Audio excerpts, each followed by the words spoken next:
Mr. Abel Chapman, in his Wild Norway, gives some excellent accounts of sport with these fine deer. Speaking of a good herd of 21 discovered in Refilka, he says, "Most of the deer were lying down, but both the big stags stood upright in dreamy, inert postures. I now fully realized what a truly magnificent animal I had before me. Both in body and horn he was a giant, and his coat was no less remarkable. The neck was pure white, and beneath it a shaggy mane hung down a foot in length. This white neck was set off by the dark head in front and the rich glossy brown of his robe behind. Besides this, the contrasting black and white bars on flanks and stern were conspicuously clean-cut and defined, and the long and massive antlers showed a splendid recurved sweep, surmounted by branch-like tines, all clean. For 3 long, agonizing hours the stalker watched this noble prize, and then one of those lucky chances which occasionally gladdened the hunter's heart occurred, and the reindeer approached within 100 yards. Half a dozen forward steps, and his white neck and dark shoulder were beautifully exposed. Already, ere his head had appeared, the rifle had been shifted over, and now the foresight dwelt lovingly on a thrice-refined aim. The .450 bullet struck to an inch, just where the shaggy mane joined the brown shoulder. The beast winced all over, but neither moved nor fell. A moment's survey, and I knew by the swaying of his head that he was mine. The weight of this big reindeer stag was estimated at 450 pounds, or 32 stone. He carried 25 points to his antlers, which measured 51 inches in extreme length. In addition to the common or Scandinavian reindeer, there are closely allied races, showing, however, slightly varying characteristics, found in Spitsbergen and Greenland. In North America, where only wild reindeer are found, these animals are known as caribou. Here several subspecies are known. Among them, the Newfoundland caribou, the woodland caribou of the mainland, and the barren ground caribou, found in the Arctic wastes of the far northwest towards the polar ocean. The elk, or moose. This gigantic creature, the largest of all the numerous tribe of deer, is found in the Old World in northern Europe, Siberia, and northern China. Its range extends, for there is no real distinction between the elk of the Old and the New Worlds, to northern America, where it is always known as the moose. Its transatlantic habitat runs from the mouth of the Mackenzie River to the St. Lawrence. Wherever its abiding place may be, it will be found that the elk is essentially a forest-loving creature, partial to the loneliest stretches of the woods and dreary marshes. Its fleshy, bulbous, prehensile muzzle shows plainly that the elk is a browsing beast, and not a grazing animal like most other deer. The male carries vast palmated horns, measuring sometimes as much as 6 feet 1 1/4 inch in span from tip to tip. This measurement is from an American specimen in the possession of the Duke of Westminster. A fine Scandinavian bull will measure 18 hands at the withers and weigh as much as 90 stone, while the North American elk is said to attain as much as 1,400 pounds. In color, the elk is a dark brownish gray. The neck, body, and tail are short, while the animal stands very high upon the legs. Under the throat of the male hangs a singular appendage, a sort of tassel of hair and skin, known to American hunters as the bell. The build of the elk is clumsy, and the mighty beast entirely lacks the grace characteristic of so many others of the deer kind. It has, in truth, a strangely primeval, old-world aspect, and seems rather to belong to prehistoric ages than to modern times. In Scandinavia, elk are hunted usually in 2 ways, by driving or with a trained dog held in leash. In the royal forests of Sweden, great bags are made at these drives, and in the year 1885, when a great hunt was got up for the present King of England, 49 elk were slain. Except during the rutting season, these titanic deer are extremely shy and suspicious creatures, and the greatest precautions have to be taken in hunting them. In Canada, moose are often shot during the rutting season by calling, a rude horn of birch bark being used, with which the hunter simulates the weird hoarse roar of the animals as they call to one another or challenge in the primeval woodlands and morasses of the wild north. Still hunting, or tracking, spooring as it would be called in South Africa, is another and extremely fatiguing method. While yet another mode of hunting is that practiced by Indian and half-breed hunters in winter, when, the sportsman being mounted on snowshoes, the moose is followed, run into, and shot in deep snow. In this sport the hunter has much the better of it.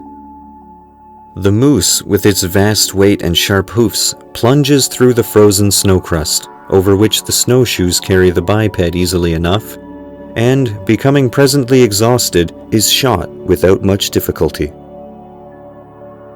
Elk usually run at a steady slinging trot, and traverse extraordinary distances, apparently with little fatigue. Red deer. We come now to a group of what are called typical deer, the red deer, found in various parts of the world. The red deer, which once roamed over much of Britain, is now in the wild state confined chiefly to the highlands of Scotland, Exmoor, part of County Kerry in Ireland, and various islands on the west coast of Scotland.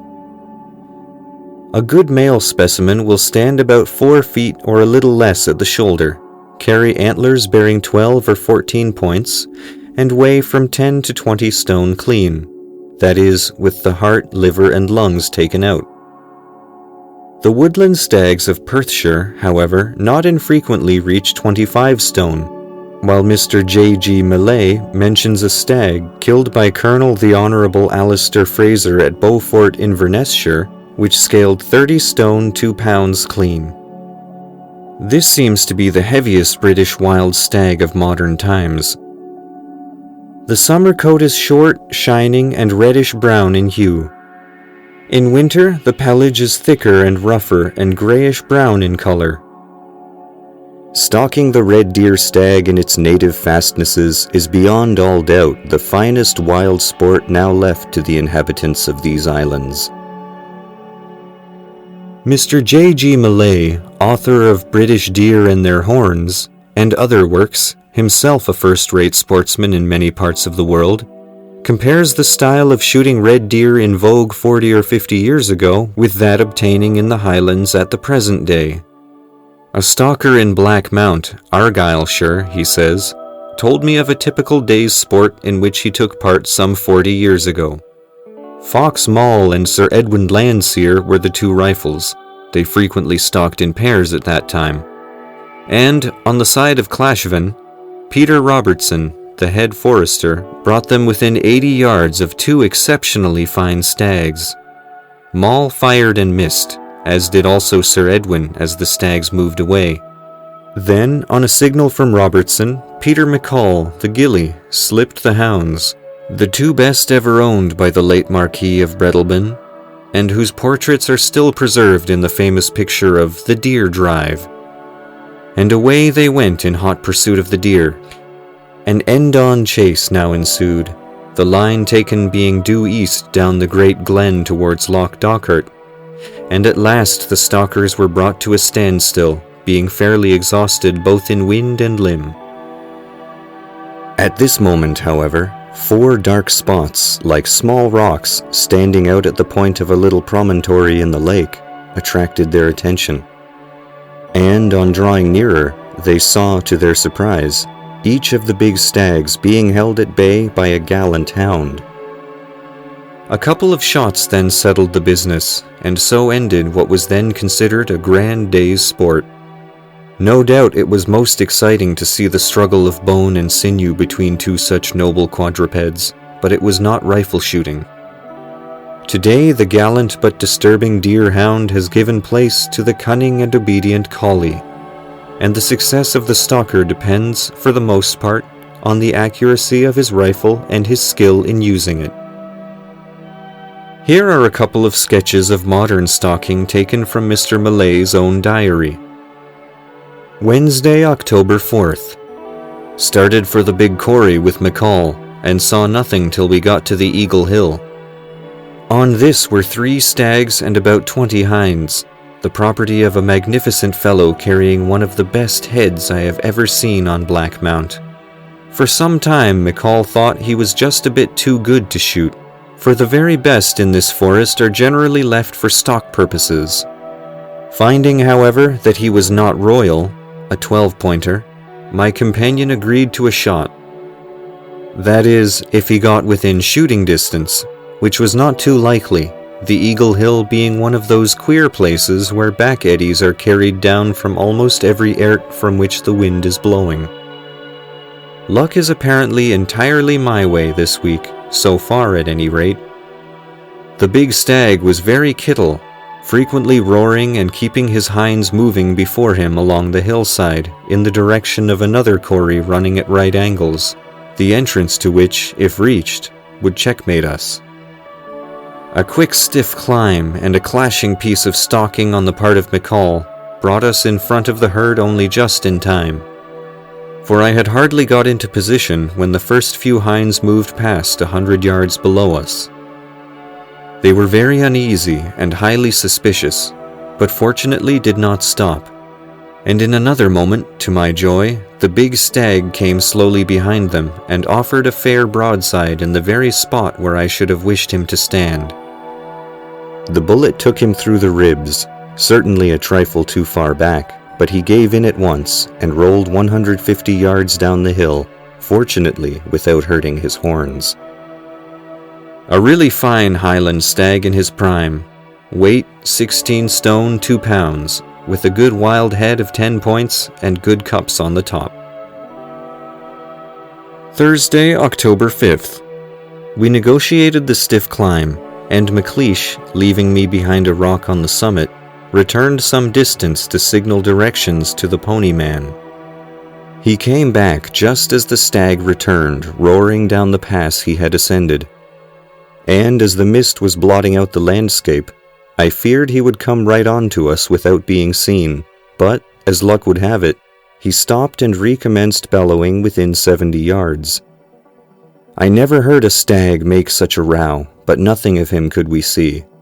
It was most exciting, lying flat on a slab of rock, hoping devoutly that the mist would rise, if only for a few seconds. The tension had grown extreme, when there was a momentary lift in the gloom, and I made out the dim forms of the deer, just as a big hind, which I had not noticed, bruacked loudly within 20 yards of us. The outline of the stag was barely visible when, after carefully aiming, I pressed the trigger, knowing that a moment later there would be no second chance. At the shot, the deer at once disappeared, but I felt sure I had hit him, and on following the tracks for some 50 yards, there he lay, as dead as a doornail. Weight, 13 stone 6 pounds. A wild head of 10 points, thin, and evidently that of a deer on the decline. In England, the wild red deer are hunted with staghounds on Exmoor, and first-rate sport is obtained on the great moorlands of Somerset and Devon. During the last 50 years, the deer have much increased in numbers, and no less than 3 packs. The Devon and Somerset, Sir John Heathcote Amory's, and Mr. Peter Ormrod's, are now engaged in hunting them. In the 5 years ending in 1892, 276 deer were killed by the Devon and Somerset hounds. The young of the red deer are in Europe usually dropped in June. The fawn is dexterously concealed by the hind amid the heather, and is left in concealment during the day. Scrope, a great authority on these animals, states that the hind induces her fawn to lie down by pressure of the nose. It will never stir or lift up its head the whole of the day unless you come right upon it, as I have often done. It lies like a dog with its nose to its tail. The hind, however, although she often separates herself from the young fawn, does not lose sight of its welfare, but remains at a distance to windward and goes to its succor in case of an attack of the wild cat or fox or any other powerful vermin.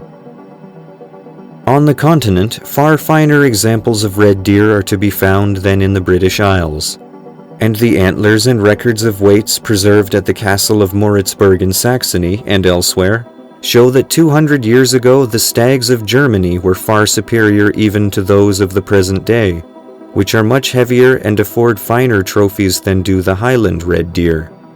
Even in Germany, however, marked deterioration has taken place during the last 2 centuries.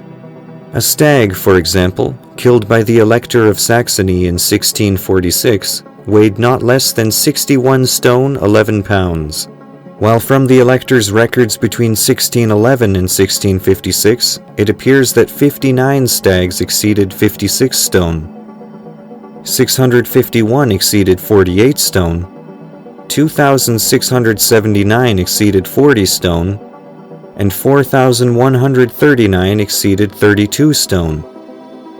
These figures are given by Mr. W.A. Bailey Groman, a distinguished sportsman, in a very interesting chapter contributed to the big game shooting volumes of the Badminton Library.